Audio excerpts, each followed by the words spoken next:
Halo, saudara. Kamu pernah mengalami kesulitan dalam membuat slide PowerPoint untuk presentasi? Nah, sebenarnya pada zaman sekarang ini AI, Artificial Intelligence itu menyediakan banyak kemudahan ya kepada kita. Bahkan ini bisa saja kemudian dimanipulasi bagi orang-orang yang tidak bertanggung jawab dengan cara yang cepat tanpa mempersiapkan. Nah, bagi kita AI bisa dimanfaatkan sebagai alat gitu ya untuk memperdalam, memperkaya, tapi tidak boleh menjadi jalan pintas. Nah, satu contoh yang bisa dipakai adalah dengan mengakses gitu ya, akses, oke, mengaksesnya melalui ini. Nah, kita coba buka ya, melalui Webpick.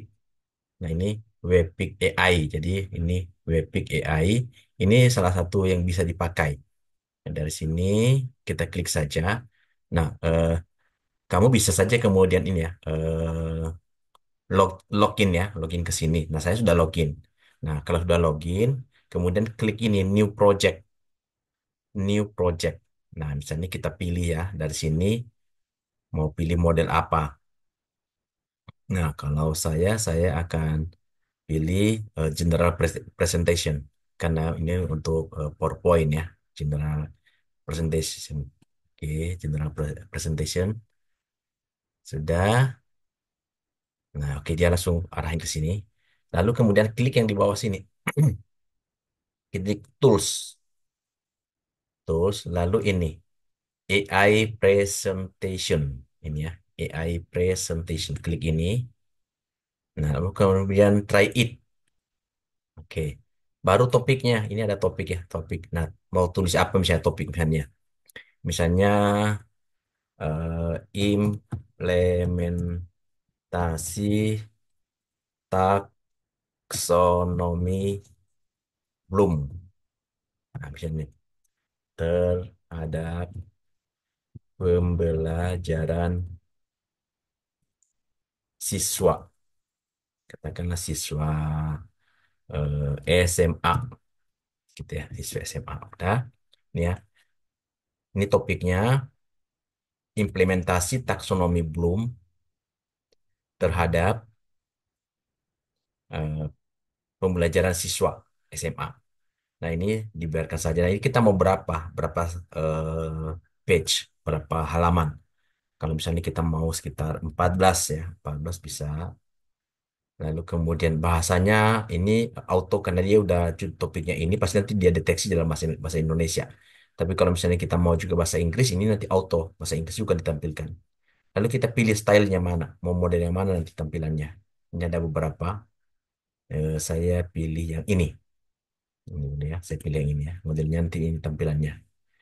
Nanti tampilannya itu ini covernya. Nanti ada 14 slide. Nanti kita lihat nanti slide kedua sampai ke 14 kayak apa modelnya. Lalu klik terakhir ini generate. Generate AI presentation. We need confirmation. Oke. Create, generate presentation. Nah, oke, dia diproses. Ini judulnya implementasi taksonomi Bloom terhadap pembelajaran siswa SMA.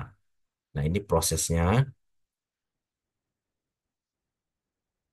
Oke, kita lihat. Ini sebenarnya tidak butuh waktu yang lama. Ini cepat sekali. Ya, cepat sekali. Nah, udah jadi itu ya. Sudah jadi. Kita lihat hasilnya. Nah, ini sudah terlihat hasilnya. Oke. Nah, kalau kita lihat, kita coba present ya. Kita coba tampilkan. Ini kan ini dari slide satu, ini slide 2, slide 3. Dia dimulai dari slide 2-nya pendahuluan tuh, pendahuluan. Lalu slide berikutnya tiganya itu apa itu taksonomi Bloom, lalu tingkatan taksonomi, pentingnya pengetahuan, membangun pemahaman, penerapan konsep, analisis data, sintesis ide, evaluasi hasil, strategi implementasi, tantangan implementasi, kesimpulan. Lalu ucapan terima kasih. Wow, ini keren sekali. Keren sekali untuk data atau presentasi awal ini saya pikir oke, tinggal kemudian nanti dikembangkan saja. Ya, dimasukkan gitu ya teori-teorinya yang lain. Coba kita lihat ya. Nah, ini kalau mau Presentasi dia ini dia ubah judulnya. Yang tadi kan implementasi, dia tulis judulnya optimalisasi pembelajaran siswa SMA melalui implementasi taksonomi Bloom. Ini slide satunya. Nah, slide duanya dia jelaskan soal ini ada pendahuluan. Bagus loh tampilannya ya. Tadi saya nggak belajar apapun tentang taksonomi Bloom, hanya saya tulis saja. Dia akan kerjakan sendiri. Ini pendahuluannya, ini isinya, apa itu taksonomi Bloom, dia buat. Lalu tingkatannya, dia udah jelas kalau ini benar memang ini. Dari pengetahuan, pemahaman, penerapan, analisis, sintesis, dan evaluasi. Oh, sebenarnya kan ada satu lagi bagian terakhir ya. Apa namanya? Create ya. Create yang terakhir itu. Lalu berikutnya lagi, lihat ini. Ini pentingnya pengetahuan dia jabarkan. Dijabarkan, membangun pemahaman. Dari pengetahuan, lalu ke pemahaman, lalu konsep. Jadi tingkatan-tingkatannya ya. Analisis data, sintesis ide. Wow. Evaluasi hasil, hasilnya dievaluasi, baru strategi implementasi. Berarti ini udah create ya, tantangannya. Ini bagus sekali sebenarnya AI ini, memudahkan pekerjaan. Cuman harapannya ini sampai ada kesimpulannya. Kesimpulan optimalisasi pembelajaran siswa SMA melalui taksonomi belum dapat meningkatkan kualitas pendidikan ya, setuju. Dengan memahami dan menerapkan semua tingkatan, guru dapat membantu siswa mencari potensi terbaik mereka dalam pembelajaran. Ini betul. Nah, tinggal dikembangkan saja gitu ya, sesuai dengan teori-teori dan sesuai dengan konteks di mana kita kemudian menjelaskannya. Ini sudah slide terakhir. Nah, kalau kita lihat pada bagian ini, terakhir ini. Terima kasih. Do you have any question? Nah, malah ini lagi, kalau misalnya kita mau menanyakan sesuatu, ini ada emailnya. Bukan ini, cuma bisa kasih pilihan ke kita ya. Kalau misalnya kita kasih ke peserta ya. Kalau misalnya mereka menanya sesuatu, bisa ke email kita, nomor telepon kita. Lalu kemudian ini website kita. Lalu ini apa nih, alamat media sosial kita. Ini bisa di-share melalui Facebook, Instagram, itu semuanya ada di sini. Ini sangat-sangat bagi saya sih sangat memudahkan. Itu contoh ya, satu udah dapat. Saya coba buat lagi contoh satu lagi yang baru. Ya, coba buat lagi yang baru, AI presentation, try it. Ini juga sekarang eh, implementasi juga. Implementasi, kalau tadi taksonomi belum, sekarang taksonomi Fink. Taksonomi, taksonomi Fink terhadap pembentukan karakter remaja. Kita lihat bagaimana dia. eh, kita ke nanti dia buat slide-nya. Ini kalau yang tadi ini bisa ini ya di download ya. Ini ada downloadnya ya. Di export bisa ya. Tuh, nah ini saya coba yang lain, saya kasih juga ini. Bisa nggak ya sampai 20, coba uji coba ya. 20. Ini auto karena ini bahasa Indonesia, nanti otomatis dia akan deteksi ini bahasa Indonesia. Lalu stylenya tadi saya udah pakai ini. Saya coba model yang lain, nah ada yang lebih menantang, lebih menarik yang dia sediakan. Contoh yang saya mau pakai adalah oke, ini deh. Ya. Ini tadi saya coba 20 slide. Nah, dia bisa nggak ya 20 slide? Coba. We need confirmation. Oke, kita konfirmasi. Oh, bisa sampai 20 slide? Bisa tuh. Ya. Dia lagi proses 20 slide. Taxonomy Think. Kita lihat hasilnya, apa yang disampaikan. Karena taxonomy Think itu salah satu keunikannya adalah soal pembentukan karakter. Kalau tadi taksonomi belum lebih kepada pengetahuan, pemahaman, gitu ya, konsep, evaluasi, lalu kemudian implementasi, semuanya lebih kepada ke pengetahuan. Nah, coba kita lihat ini. Taksonomi Fink itu,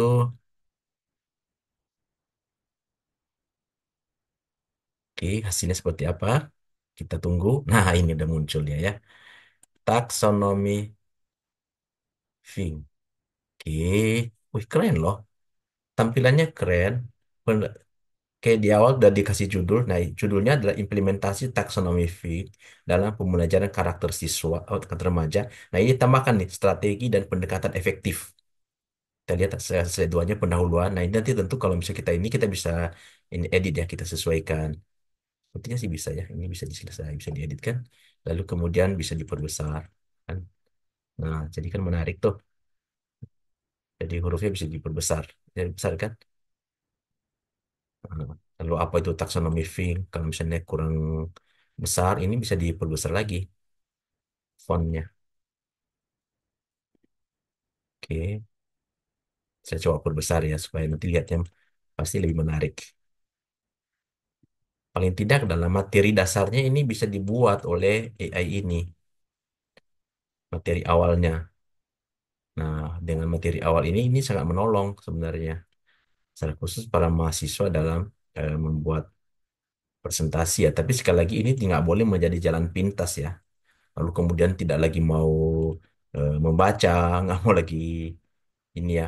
Jangan, harus tetap tanggung jawab kan. Ada tanggung jawab kita. Ini bukan hasil karya kita ini bukan hasil karya saya, ini hasil kerja AI. Sehingga saya nggak bisa klaim bahwa ini adalah pekerjaan saya, nggak bisa. Ini kan AI yang buatkan, ya AI yang buatkan. Sehingga memang ini jadi ini kalau misalnya saya tulis nama saya bahwa ini adalah hasil karya saya pikir itu salah besar. Nggak boleh. Jadi kalau misalnya ada ini sekali lagi hanya sekedar membantu, tapi utamanya kita. Kalau bisa AI seperti ini fungsinya ya mungkin sekitar ya katakan 10% lah ya 10%. Tapi 90%-nya kita harus ada usaha. Harus ada usaha. Kita juga membangun konsep berpikir gitu ya. Ini soalnya hasilnya itu bagus ini. Bagus. Ini sangat menolong sekali kita untuk ide awal itu muncul dari sini. Ide-ide awalnya itu dia akan buat. Nah, kita tinggal kembangkan saja karena sudah ada. Ya, sudah dibuatkan. Ini bagus ini. Slide-nya juga dia buat bagus, menarik. Menarik bagi saya. Ini satu wawasan baru kepada kita. Jadi makanya kita itu nggak boleh kemudian pekerjaan manusia itu diambil alih oleh AI. Nah, ini yang mungkin penting ya. Jangan kemudian pekerjaan kita diambil alih oleh AI. Tapi kita menggunakan AI untuk membantu kita dalam mengerjakan pekerjaan kita. Nah, itu mungkin yang penting. Jadi kita menggunakan AI itu untuk menolong kita. Jangan sampai AI itu kemudian mengambil alih kita. Sehingga nanti lama-kelamaan apa ya manusia itu kemudian tersisih karena peranannya diganti semua oleh AI. Nah, ini saya pikir nanti ini masalah besar bagi manusia. Jadi manusia nanti terancam oleh AI itu sendiri, yang didesain oleh manusia sendiri. Nah, jadi makanya kitanya harus yang mempergunakan AI sebagai alat untuk menolong kita. Jangan sampai kemudian fungsi kita, peranan kita digantikan oleh AI. Nah, ini saya udah perbesar ya semua ya. Tadi kan kecil nih. Saya udah perbesar. Nah, coba kita lihat mulai dari slide pertama. Mulai dari slide pertama. Oke, kita lihat deh present ya. Kita klik present. Nah ini judul yang dibuat oleh AI ini bukan karya saya ya. Ini AI dalam hitungan detik dia kerjakan implementasi taksonomi Fink dalam pembentukan karakter remaja, strategi dan pendekatan efektif. Coba lihat slide berikutnya yang dia buat. Nah, menarik kan? Pendahuluan yang dia buat, implementasi taksonomi Fink. Lalu kemudian apa itu taksonomi Fink? Taksonomi Fink adalah kerangka kerja yang membantu dan merancang pengalaman belajar yang efektif.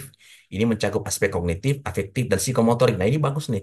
Ada kognitifnya, ada afektifnya, ada psikomotorik. Nah, ini tidak ada di dalam apa namanya? Tidak ada dalam taksonomi belum. Jadi memahami taksonomi ini penting untuk membangun karakter remaja. Nah, ini soal karakter lebih daripada taksonomi belum. Tujuan pembentukan karakter, nah ini nih, untuk mengembangkan nilai-nilai moral, sikap positif, dan keterampilan sosial.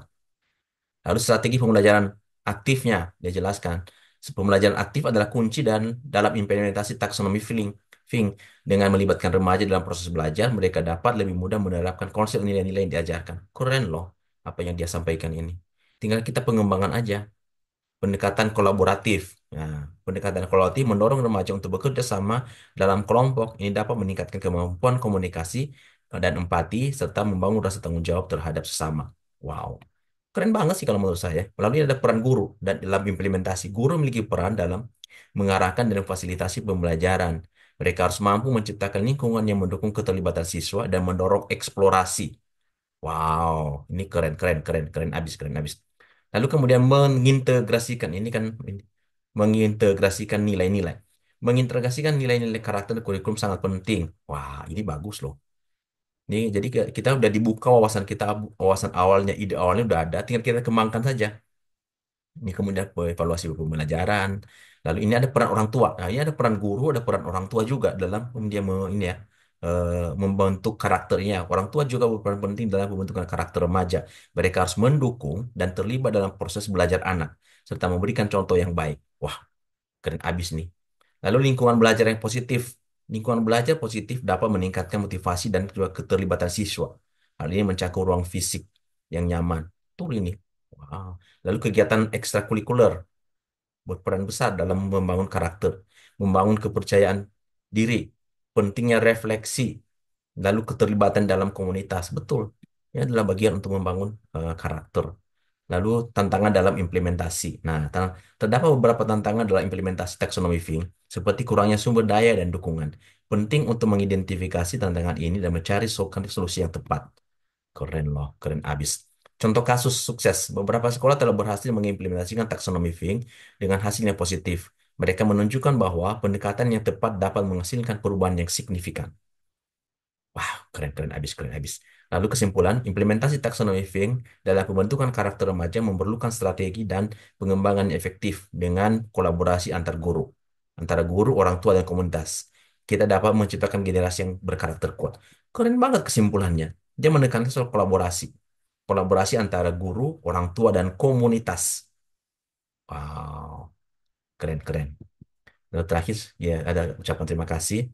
Lalu kalau ditanya, do you have any question? Ini ada email kita misalnya kalau misalnya kita sampaikan kepada peserta, lalu ada nomor telepon, lalu website kita. Ini juga bisa di-share ya. Atau alamat media sosial kita. Ini Facebook, ini Twitter, ya segala macamnya ya gitu. Ya menurut saya sangat baik sekali ya. Sangat baik sekali dari AI presentasi ini. Nah, tinggal kembali kepada kitanya. Sekali lagi, jangan sampai kemudian AI ini mengambil alih fungsi kita. Dan kemudian lemah-kelamaan kita tidak berkembang, AI-nya semakin berkembang, kan sayang ya. Sekali lagi, kita yang utama, AI itu hanya menjadi alat pendukung dari perkembangan setiap kita. Oke, selamat berjuang dan pergunakan AI dengan bijak. Begitu ya. Pergunakan dengan sebijak-bijaknya. Thank you.